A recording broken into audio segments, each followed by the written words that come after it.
Hello friends, स्वागत है आप सभी का हमारे यूट्यूब चैनल में। तो फ्रेंड्स, आज हम करने वाले हैं यहाँ पर बीपीएससी का प्रीवियस ईयर क्वेश्चन पेपर। इसके पहले हम 1 से 10 तक के पार्ट करा चुके हैं और ये हमारा 11वां पार्ट है जो कि आज हम देखने वाले हैं। तो फ्रेंड्स, आप सब जानते हैं कि जो प्रीवियस ईयर होता है किसी भी एग्जाम का बहुत इंपॉर्टेंट होता है। जैसे आप इसको सॉल्व करते हैं प्रीवियस ईयर को तो आपको आइडिया लग जाता है कि क्वेश्चन किस किस टॉपिक से पूछे जा रहे हैं और लेवल क्या होगा पेपर को और किन टॉपिक पर आपको ज़्यादा फोकस करके चलना है अपनी तैयारी को बेहतर बनाने के लिए। तो फ्रेंड्स, आज मैं लेकर आया हूँ बीपीएससी के ओरिजिनल पेपर है और इसी के आज हम क्वेश्चंस करेंगे सीरीज नंबर 11। अगर आपने पिछले पार्ट जो नहीं देखे हैं 1 से 10 तक के, लिंक आपको डिस्क्रिप्शन में मिल जाएगी, आप वहां से चेक कर सकते हैं। तो फ्रेंड्स, अब बिहार स्पेशल की भी वीडियो बना दी है, आप कह रहे थे बहुत दिनों से, तो उसकी भी लिंक आपको डिस्क्रिप्शन में यहाँ पर मिल जाएगी देखने को। तो शुरुआत करते हैं आज की इस वीडियो की। लेकिन फ्रेंड्स, अगर आप चैनल पर नए हैं तो आपसे रिक्वेस्ट है चैनल को सब्सक्राइब जरूर कर लें और सपोर्ट करें ताकि हमें और मोटिवेशन होकर नई नई वीडियो बनाने के लिए हम प्रेरित होते रहें। तो आइए शुरुआत करते हैं आज के इस क्वेश्चन पेपर की। तो हमारा फ्रेंड्स यहाँ पर 101वां नंबर है, क्योंकि 100 तक हम पहले ऑलरेडी करा चुके हैं। उसके आगे की हम करते हैं इस पार्ट में। देखो, 2022 के भारत के 16वें उपराष्ट्रपति चुनाव के लिए निर्वाचक मंडल में कितने सदस्य हैं? तो 2022 के लिए बात कर रहा है, उपराष्ट्रपति का जो चुनाव हुआ था उसके लिए कितने निर्वाचक सदस्य थे? तो ये थे यहाँ पर 788, यानी कि ऑप्शन नंबर बी हमारा राइट आंसर हो जाएगा। अगला क्वेश्चन देखते हैं, आज का हमारा नेक्स्ट है 102वां नंबर और इसको थोड़ा सा बड़ा कर देता हूं। और इसमें देखो बोला जा रहा है यहाँ पर, भारत का राष्ट्रपति कितनी बार पुनः चुनाव के लिए पात्र होता है? यानी कि भारत में अगर कोई राष्ट्रपति का चुनाव लड़ना चाहता है तो कितनी बार वो चुनाव को लड़ सकता है? तो यहाँ पर ये लड़ सकता है, यहाँ पर कोई लिमिट नहीं है इंडिया में, तो कितनी भी बार लड़ सकता है, यानी कि ऑप्शन नंबर डी हमारा राइट हो जाएगा। अगला है आज का 103वां नंबर और इसमें बोला जा रहा है यहाँ पर, कह रहा है कि लोकसभा में सामान्यतः कितने सत्र होते हैं? यानी कि जो सत्र होते हैं, सेशन होते हैं लोकसभा में, वो कितने होते हैं? तो वो होते हैं कुल मिलाकर 3 सत्र, यानी कि ऑप्शन ए हमारा राइट आंसर हो जाएगा। अगला क्वेश्चन देखो, इसमें कह रहा है, यहाँ पर कह रहा है कि स्वतंत्र भारत के प्रथम विधि आयोग के अध्यक्ष, ये मोस्ट इंपॉर्टेंट में आता है, इसमें आप स्टार लगा लो। कह रहा है कि स्वतंत्र भारत के प्रथम विधि आयोग के जो अध्यक्ष है वो कौन थे, यानी कि थे कौन है? अब देखो यहाँ पर कौन हो जाएंगे, तो यहाँ पर हो जाएंगे श्री MC सेतलवाल, यानी कि ऑप्शन नंबर डी हमारा राइट है। याद रखना है कि प्रथम विधि आयोग के अध्यक्ष पूछा जा रहा है, तो ये कौन हो जाएंगे? श्री M सेतलवाल। अगला क्वेश्चन देखते हैं, आज का 105वां नंबर और इसमें कह रहा है, इसको थोड़ा छोटा कर देता हूं ताकि आपको सही से थोड़ा सा दिख जाए। अब देखो इसमें कह रहा है, भारत में यदि एक राज्य एक चुनाव लागू किया जाता है, यानी कि राज्य एक हो, एक साथ ही सारे चुनाव हो जाए उसी राज्य में, तो लागू किया जाए, तो भारतीय संविधान के किस अनुच्छेद में संशोधन की जरूरत पड़ेगी? तो यहाँ पर संशोधन की जो जरूरत पड़ेगी, तो देखो अनुच्छेद ये भी नहीं होगा, ये भी नहीं होगा, और यहाँ पर अब देखो फ्रेंड्स, यहाँ पर क्या कह रहा है, कंप्लीट होना चाहिए। मैं इसको एक बार थोड़ा सा और सही कर देता हूँ। देखो अनुच्छेद 83 कह रहा है, तो 83 का कौन सा होता है? वो भी सेकंड होता है, ठीक है, तो ये भी होना चाहिए। और 172वां का फर्स्ट होना चाहिए। ये दो अगर दिए होते ऑप्शन में तो सही हो जाता, तो यहाँ पर नहीं दिया है, तो हम कहेंगे उपरयुक्त में से कोई नहीं, यानी कि ऑप्शन नंबर ई हमारा राइट आंसर हो जाएगा। अगला है 106वां नंबर, कह रहा है किस राज्य में पंचायत व्यवस्था नहीं है? यानी कि कौन सा ऐसा राज्य है जिसमें पंचायत व्यवस्था ही नहीं है? तो यहाँ पर देखो फ्रेंड्स, जो राइट आंसर हो जाएगा ये हो जाएगा यहाँ पर। अब इसमें से कई सारे जो कई स्टेट हैं जिनमें पंचायती राज व्यवस्था नहीं है, तो यहाँ पर आपको याद होना चाहिए कि पंचायती राज व्यवस्था किन में है। तो देखो ये नागालैंड में भी है, मिजोरम में भी है और मेघालय में भी है, तो केरला में नहीं है। तो हमारा राइट आंसर जो हो जाएगा वो हो जाएगा ऑप्शन डी, यानी कि केरला करेक्ट हो जाएगा। अगला देखते हैं, आज का 107वां नंबर और इसमें कह रहा है यहाँ पर, प्रत्येक राज्य में लोकसभा के सीटों का निर्धारण परमिशन आयोग द्वारा किया जाता है। इस परिसीमन को किस वर्ष तक रोक दिया गया है? यानी कि लोकसभा की कितनी सीटें होंगी, किस राज्य में होंगी, ये परिसीमन निर्धारित करता है, ये एक आयोग है। तो ये रोक लगा दी गई है, इस पर कब तक के लिए रोक लगा दी गई है? तो यहाँ पर जो रोक लगाई गई है वो 2026 तक के लिए, यानी कि ऑप्शन सी हमारा राइट आंसर हो जाएगा। हालांकि ये बहुत ज्यादा इंपॉर्टेंट क्वेश्चन नहीं था, 107वां नंबर, ठीक है, लेकिन एक बार पढ़ लेना है इसको। अगला देखो, यहाँ पर कह रहा है, इसको थोड़ा सा मैं ऐसे कर देता हूँ। अब देखो इसमें कह रहा है, सर्वोच्च न्यायालय एक क्या है? तो सर्वोच्च न्यायालय एक जो है वो है यहाँ पर संघीय न्यायालय भी है और मानव अधिकारों का संरक्षक भी है और संविधान का अ, अंतिम विवेचक भी है। तो यहाँ पर देखो एक से ज्यादा सही हो रहे हैं, तो अब आपको आगे दिमाग लगाने की जरूरत नहीं है, आपको करेक्ट कर देना है ऑप्शन नंबर ई, यानी कि उपरयुक्त में से कोई नहीं नहीं होगा। तो यहाँ पर उपरयुक्त में से एक से अधिक राइट आंसर हो जाएगा। अगला क्वेश्चन देखते हैं आज का 109 नंबर, और इसमें कह रहा है यहाँ पर, थोड़ा सा इसको सही कर देता हूँ। कह रहा है पंचायतों की वित्तीय स्थिति की समीक्षा के लिए, यानी कि पंचायतों की जो वित्तीय स्थिति है, फाइनेंशियल जो सिचुएशन है, समीक्षा के लिए राज्य सरकार प्रत्येक 5 वर्षों में क्या गठित करती है। तो राज्य सरकार की जिम्मेदारी होती है, वो बनाती है एक, तो क्या बनाती है, वित्तीय से रिलेटेड है। तो देखो वित्तीय से रिलेटेड है तो क्या होगा, वित्त आयोग होगा। तो ऑप्शन नंबर ए हमारा राइट आंसर हो जाएगा।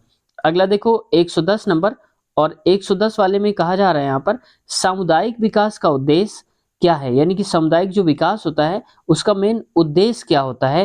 तो यहाँ पर देखो, तो इसका क्या होता है कि आर्थिक विकास भी हो लोगों का, मानव पूंजी का निर्माण भी हो और पर्यावरण भी हमारा संरक्षित रहे, यानी कि और समरस जीवन भी है, यानी समृद्ध रहे सारे लोग। तो इसका मतलब एक से ज्यादा सही हो रहे हैं, तो हमारा राइट आंसर हो जाएगा एक से अधिक, यानी कि ऑप्शन नंबर ई हमारा करेक्ट हो जाएगा। अब देखो फ्रेंड्स, आगे हम टॉपिक भी बताएंगे आपको कि किस टॉपिक में ज्यादा आपको फोकस भी करना होगा। देखो आगे क्वेश्चन देखते हैं, फिर आगे हम बात करते हैं इसके आगे। अगला क्वेश्चन नेक्स्ट में आते हैं। इसमें कह रहा है सीमांत गांधी के नाम से कौन जाने जानते हैं। तो ये इंपॉर्टेंट क्वेश्चन में आता है, कई बार पूछ लिया जाता है और हमें कंफ्यूजन हो जाता है। तो यहाँ पर बताना है सीमांत गांधी के जो नाम से जाने जाते हैं वो कौन जाने जाते हैं। तो ये जाने जाते हैं यहाँ पर खान अब्दुल गफ्फार खां, ऑप्शन नंबर डी हो जाएगा। ये इस बार पूछा भी गया था पेपर में, जो कि पेपर हुआ भी था। आगे देखो जो पेट का पेपर हुआ था उसकी बात कर रहे हैं, ठीक है। तो इस बीपीएससी का तो क्वेश्चन ही है, तो इसमें तो आया ही था। आगे देखो 127 नंबर, इसमें कह रहा है यहाँ पर झांसी की रानी लक्ष्मीबाई की मृत्यु कहाँ पर हुई थी। तो इनकी जो मृत्यु हुई थी ये हो गई थी कहाँ पर, ग्वालियर में। तो ऑप्शन नंबर सी हो जाएगा हमारा राइट ऑप्शन। अगला क्वेश्चन देखो आज का हमारा नेक्स्ट है यहाँ पर, और इसमें बोला जा रहा है, इस क्वेश्चन में कह रहा है कि बंगाल विभाजन के विषय में किसने कहा था, यानी कि एक स्टेटमेंट दिया गया है। तो ये किसने बोला था ये बात, और कब बोला था, बंगाल का जब विभाजन हुआ था। क्या बोला था, विभाजन हमारे ऊपर बम की तरह गिरा है, ये किसने बोला था। तो ये बोला था यहाँ पर सुरेंद्र नाथ बनर्जी ने, यानी कि ऑप्शन नंबर ए हमारा राइट आंसर हो जाएगा। अब आगे देखो इसके बाद नेक्स्ट सेंटेंस, अगला देखो कह रहा है इसमें सरदार उधम सिंह ने किसे मारा था। तो सरदार उधम सिंह आप जानते हैं, वहां पर एक जनरल की हत्या करी थी, वहीं पर जाकर के, कितनी बड़ी बात है, ठीक है, इंग्लैंड जाकर के। तो किसे मारा था, कौन से अंग्रेज को मारा था। तो ये मारा था इन्होंने माइकल ओडायर को, तो जिसको जनरल ओडायर भी बोलते हैं। तो माइकल ओडायर को मारा था कब, 1940 में ही मारा था वहां जाकर के, ठीक है। तो कितनी बड़ी हिम्मत की बात है, आप समझ सकते हैं। आगे देखो इसका नेक्स्ट क्वेश्चन देखते हैं आज का 130 नंबर, और देखो 130 नंबर पे बोला जा रहा है यहाँ पर, कह रहे हैं कि बारदौली सत्याग्रह का सफल नेतृत्व किसने किया, यानी कि बारदौली जो सत्याग्रह हुआ था उसका नेतृत्व किसने करा था, जो कि सफल भी रहा है। तो ये हुआ था वल्लभ भाई पटेल, यानी कि ऑप्शन नंबर ए। और इनके आगे नाम के लगता है सरदार, तो सरदार वर्ड यहीं से मिला था इनको, बारदौली की जो महिलाएं थी वहां पर, इन्होंने इनका नाम सरदार दिया था क्योंकि वो आगे आगे चल रहे थे, ठीक है। तब से इनका नाम सरदार वल्लभ भाई पटेल हो गया। अगला क्वेश्चन देखो आज का हमारा 131वां नंबर है, और 131वां नंबर क्वेश्चन पे बोला जा रहा है, इनमें से कौन 1946 ईस्वी में भारत भेजे गए कैबिनेट मिशन का एक सदस्य नहीं था। अब देखो अगर एक दो आपने पढ़ा भी होगा तो इनमें से दे दिया गया है कि कौन सा नहीं है, बाकी तो है। तो कितना कंफ्यूज कर दिया है इस क्वेश्चन ने, तो इसका मतलब है सब आपको पता होने चाहिए थे। तो यहाँ पर देखो सदस्य नहीं था, तो पहले हम जान जाते हैं कि सदस्य कौन कौन थे। तो सर एडम्स फोर्ड ये सदस्य थे, और एवी अलेक्जेंडर ये भी सदस्य थे, और लॉर्ड पैथिक लॉरेंस ये भी सदस्य थे। तो कौन नहीं थे, नहीं थे पूछ रहा है, तो कौन सा बच्चा हमारा, बी ऑप्शन है, यानी कि ऑप्शन नंबर जो बी होगा हमारा राइट हो जाएगा, ये वाला करेक्ट हो जाएगा हमारा ऑप्शन। अगला क्वेश्चन देखो कह रहा है यहाँ पर 132वां नंबर पे आते हैं, और इसमें इस सेंटेंस में कह रहा है कि प्रसिद्ध गांधी इरविन समझौता किस वर्ष हुआ था। अब देखो यहाँ पर गांधी इरविन समझौता की बात हो रही, तो मैं इसको पहले बता देता हूँ फिर बात करता हूँ आगे की। तो गांधी इरविन जो समझौता हुआ था ये हुआ था 1900, यहाँ पर 1931 में। तो ऑप्शन नंबर सी हमारा राइट हो जाएगा। अब देखो यहाँ पर क्या है कि समझौता पूछा जा रहा है, तो गांधी इरविन समझौता भी पूछा जा सकता है, या कोई हो सकता है कि यात्रा, जैसे दांडी यात्रा है ना, और भारत छोड़ो आंदोलन कब हुआ था, चौरी चौरा कांड कब हुआ था। तो ये सारी चीजें आपको एक बार जान लेना है, ये इंपॉर्टेंट क्वेश्चन में आते हैं। ठीक है, तो हो सकता है इससे रिलेटेड अगली बार कुछ और पूछ लिया जाए, इसे से संबंधित हो। अगला देखते हैं, आज का 133वां नंबर है, और इसमें कहा जा रहा है यहाँ पर, भारतीय राष्ट्रीय कांग्रेस ने किस सत्र में पूर्ण स्वाधीनता का प्रस्ताव पारित किया था। यानी कि कांग्रेस जो थी वहां पर पूर्ण सत्र में स्वाधीनता का प्रस्ताव पारित कर दिया था। तो यहाँ पर कहाँ पर किया था, तो लाहौर जब अधिवेशन हुआ था, और कब हुआ था, 1929 में। तो ये राइट हो जाएगा। तो 1929 में लाहौर अधिवेशन में यहाँ पर पूर्ण स्वाधीनता का प्रस्ताव पारित करा था। अब देखो क्वेश्चन को एक बार और घुमा के दिया गया था यहाँ पर, कि पूर्ण स्वाधीनता का प्रस्ताव जो कांग्रेस ने करा था, तो यहाँ पर तो ये हो गया, और किस सन में करा था, केवल सन पूछ लिया जाता है, तो बताना है 1929 का। और ये पूछ लिया जाए कहां पर किया गया था, तो लाहौर में। तो दोनों आपको याद रखना है। आगे देखो 134 नंबर है, और इसमें यहाँ पर कह रहा है कि सुभाष चंद्र बोस ने निकोबार द्वीप को नया नाम दिया। यानी कि सुभाष चंद्र बोस द्वीप जो है उसका एक नया नाम था, अब नया नाम क्या हो गया उसका, तो ये हो जाएगा स्वराज द्वीप। यानी कि ऑप्शन नंबर ए हमारा राइट ऑप्शन हो जाएगा। अगला देखो 135वां नंबर है, और 135वां नंबर जो है इसमें कह रहा है, फरवरी 1922 ईस्वी में पुलिस चौकी में आग लगाने की घटना संबंधित चौरी चौरा किस राज्य में है। यानी कि जो चौरी चौरा कांड हुआ था, अगर आपको पता है तो कमेंट सेक्शन में बताएंगे कि चौरी चौरा कांड कब हुआ था, फिर देखते हैं। ठीक है, एग्जैक्ट डेट भी बतानी है उसकी। ठीक है, अब आगे देखते हैं चौरी चौरा कांड किस राज्य में है। तो ये जो चौरी चौरा कांड है ये यहाँ पर है यूपी में, यानी कि Uttar Pradesh. D option right हो जाएगा।